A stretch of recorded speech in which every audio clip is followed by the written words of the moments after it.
हाँ नरगिस, मैं तुमको नागेश के साथ रहने की एक तरकीब देता हूँ, बस तुम मेरा साथ दो।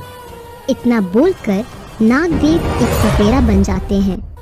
नरगिस भी समझ जाती है। वो भी एक सुंदर सी लड़की बन जाती है जिसकी आंखों की चमक बहुत ही प्यारी थी और देखने में बिल्कुल परी जैसी। तब तक विजय की माँ विभा और पति भी वहाँ भागते भागते आ जाते हैं। महाराज, मेरे बेटे की रक्षा करें। शांत रहो देवी, इसको तो मेरी बच्ची ही ठीक कर देगी। ऐसा बोलकर नरगिस की तरफ इशारा करते हैं। नरगिस विजय के हाथ से सारा जहर निकाल देती है। विजय को होश आने लगता है। हे महाराज, धन्य हैं आप। चलिए हमारे घर विश्राम करने के लिए। हमें तो अभी कुछ जड़ी बूटी लेने के लिए जाना है। अगर आप हमारी मदद करना चाहती हो तो मेरी इस बेटी को कुछ दिन के लिए अपने पास रख लीजिए। मैं वापस आते वक्त इसको लेकर चला जाऊंगा। जो आज्ञा महाराज, हाथ जोड़ते हुए बोलती है। बेटी, तुम्हारा नाम क्या है? जी, मेरा नाम महक है। महक, कितना प्यारा नाम है। जितना प्यारा नाम उससे भी सुंदर हो तुम। चलो महक हमारे साथ। सब घर चल देते हैं। विजय की चाची रेखा अपने पति सुंदर और बेटी नंदिनी के साथ दौड़कर गेट पर आती है। क्या हुआ दीदी विजय को? विजय को देखकर बोली, कुछ नहीं, सांप ने काट लिया था, लेकिन अब सब ठीक है। महक की तरफ देखकर बोलती है, ये लड़की कौन है?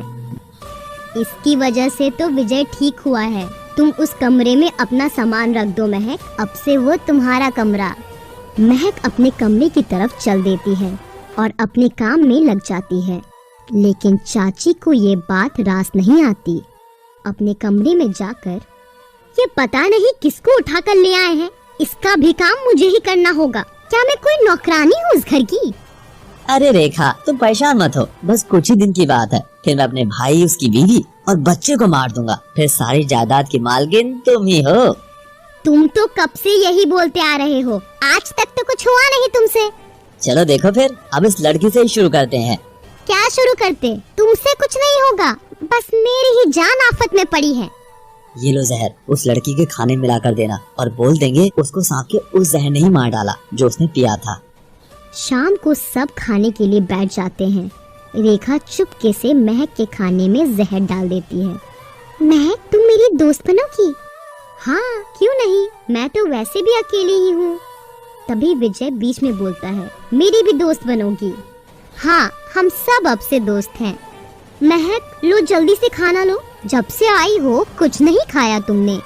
मैं भी महक के साथ खा लेती हूँ और उसके पास बैठ जाती है। तुम अपना खाना खाओ चुपचाप, नंदिनी को डांटते हुए बोली। कोई नहीं रेखा, खाने दो। रेखा और सुंदर इससे पहले कुछ कर पाते, नंदिनी जहर वाला खाना खा लेती है। लो महक, मैंने खा लिया, तुम भी खा लो, बहुत स्वादिष्ट है। इतना बोलकर नंदिनी चक्कर खाकर गिर जाती है। रेखा विभा दौड़कर नंदिनी के पास आते हैं। क्या हुआ मेरी बच्ची को? महक की तरफ गुस्से से देखकर बोलती है, क्या किया तुमने मेरी बेटी के साथ? विभा नंदिनी का हाथ पकड़कर बोलती है, रेखा, इसको तो बहुत तेज बुखार है, शायद बुखार की वजह से ही इसको चक्कर आ गया होगा। चलो इसको उठाकर कमरे में लेकर चलते हैं। नहीं दीदी, मुझे लगता है इस लड़की ने कुछ किया है मेरी बेटी के साथ। तुम ऐसा क्यों बोल रही हो रेखा? तभी नंदिनी को होश आ जाता है। क्या हुआ माँ, रो क्यों रही हो आप? सब ठीक तो है ना? हम तो ठीक है, पर तू ठीक है मेरी बच्ची? पता है कितना डर गई थी मैं। हे भगवान, तेरा धन्यवाद मेरी नंदिनी की रक्षा करने के लिए। रेखा ये सब बोलकर महक की तरफ देखती है और महक एक हल्की सी मुस्कान देकर चली जाती है। रेखा फिर मन ही मन सोचती है, आखिर ये सब हुआ कैसे। उधर महक पुरानी सारी घटना याद करती है। महक, लो खाना लो। और जहर वाले खाने की थाली महक को देकर चली जाती है। महक थाली पकड़ती है और जैसे ही खाने को देखती है, अपनी दिव्य दृष्टि की शक्ति से खाने में पड़े जहर का पता लगा लेती है। वो अपनी आँखों की शक्ति से ही जहर का प्रभाव कम कर देती है। अब आगे। चलो महक, सोने चलते हैं। नंदिनी, तुम इसके साथ नहीं सोओगी। चुपचाप हमारे कमरे में चलो, वहाँ लेटना तुम। ठीक है। उदास होकर चली जाती है।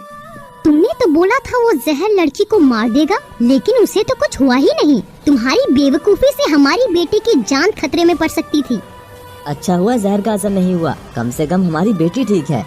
कहीं इस लड़की को कोई जादू टोटका तो नहीं आता? वैसे भी वो तांत्रिक के साथ रहती थी। हाँ, हो सकता है। ये सब बातें करके दोनों सो जाते हैं। सुबह होने पर महक बाहर से आती है। अरे महक, तुम इतनी सुबह कहाँ से आ रही हो? वो मैं मंदिर गई थी, मुझे रोज मंदिर जाने की आदत है। अरे ये तो अच्छी आदत है। चलो आओ, सबके साथ नाश्ता कर लो। रेखा चाय लेकर आती है और बोलती है, दीदी अगर आपको बुरा ना लगे कुछ बोलूं मैं? हाँ बोलो रेखा, तुमको पूछने की क्या जरूरत है, बताओ क्या बात है। दीदी वो मैं अकेले इतने बड़े घर का काम करते करते बहुत थक जाती हूँ। अब मेरी तबीयत भी खराब रहने लगी है, तो मैं सोच रही थी कि महक मेरी थोड़ी मदद कर दिया करेगी, लेकिन इतना ही बोलती है कि महक बीच में बोल पड़ती है। हाँ क्यों नहीं, वैसे भी मुझे खाली बैठना पसंद नहीं है, काम करने की आदत है मुझे। महक तुम सच में काम करना चाहती हो तो ठीक है, पर कोई जोर जबरदस्ती नहीं है तुम पे, ओके? जी आंटी जी, कोई दिक्कत नहीं है मुझे। माँ, मैं अपने दोस्तों के साथ घूमने जा रहा हूँ। नहीं, अभी मत जाओ। महक बेटा क्या हुआ, क्यों मना कर रही हो विजय को? कुछ नहीं, वो बस ऐसे ही मुंह से निकल गया। महक जल्दी से चाय पीकर मेरे पास आओ, मैं तुमको काम समझा देती हूँ। महक चाय पीते पीते पसीने से लथपथ हो गई थी। उसको पहले ही विजय के साथ होने वाली घटना का पता लग गया था। महक कुछ परेशान लग रही हो तुम, तबीयत तो ठीक है तुम्हारी, या कोई और बात हो तो तुम मुझे बता सकती हो। नहीं आंटी जी, कुछ नहीं है ऐसा, मैं अभी आती हूँ। और उठकर बाहर की तरफ भागती है और बाहर जाकर नागिन बन जाती है। उधर विजय अपने दोस्तों के साथ घूम रहा था। अचानक उसको जंगल से कुछ आवाज आती है, तो वो दौड़कर अकेले ही जंगल की तरफ भागता है। कुछ लड़के उसके सामने खड़े थे। कौन हो तुम लोग? बेटा तेरी मौत है हम। मैंने क्या बिगाड़ा है तुम लोगों का? हमारा तो कुछ नहीं, हमें तो पैसे मिले हैं इस काम के। पैसे? किसने दिए तुमको? कौन मुझे मारना चाहता है?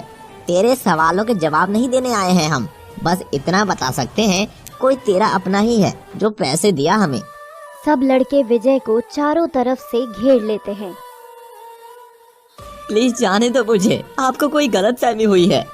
हमें कोई गलतफहमी नहीं हुई बेटा, हम जाने देंगे तुझे, पर घर नहीं, शमशान। लड़के विजय पर हमला करते हैं और एक लड़का विजय के पैर में हॉकी मार देता है। विजय गिर जाता है। विजय फिर उठकर एक लड़के को लात मारता है। वो लड़का नीचे गिर जाता है, लेकिन तभी बाकी के लड़के विजय के हाथों को पकड़ लेते हैं। तीसरा लड़का उठकर विजय के सर में हॉकी से वार करता है। विजय बेहोश हो जाता है और उसके सिर से खून आने लगता है। फिर जब वो दोबारा वार करने ही वाला होता है, तभी वहाँ नागिन आ जाती है और उस लड़के की कमर में घुसकर मुंह से बाहर निकलती है। ये सब देखकर बाकी के लड़के डरकर भागने लगते हैं। नागिन भी उनके पीछे जाती है और दूसरे लड़के को अपनी पूंछ में दबाकर उसका दम घोट देती है।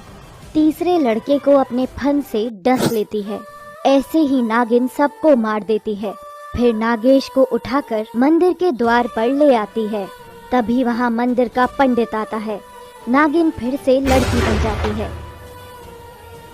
क्या हुआ इस लड़के को? इतना बोलते ही पंडित विजय का चेहरा देख लेते हैं और बोलते हैं, अरे ये तो विजय है, इसको इतनी चोट कैसे आई? महक विजय को अपनी गोद में लिए बैठी थी। मैं भी इसके घर वालों को जाकर बताता हूँ, तब तक तुम उसको डॉक्टर के पास लेकर जाओ, जल्दी से। पंडित कुछ लोगों को महक की मदद के लिए साथ भेजते हैं। दौड़ते हुए विजय के घर जाता है।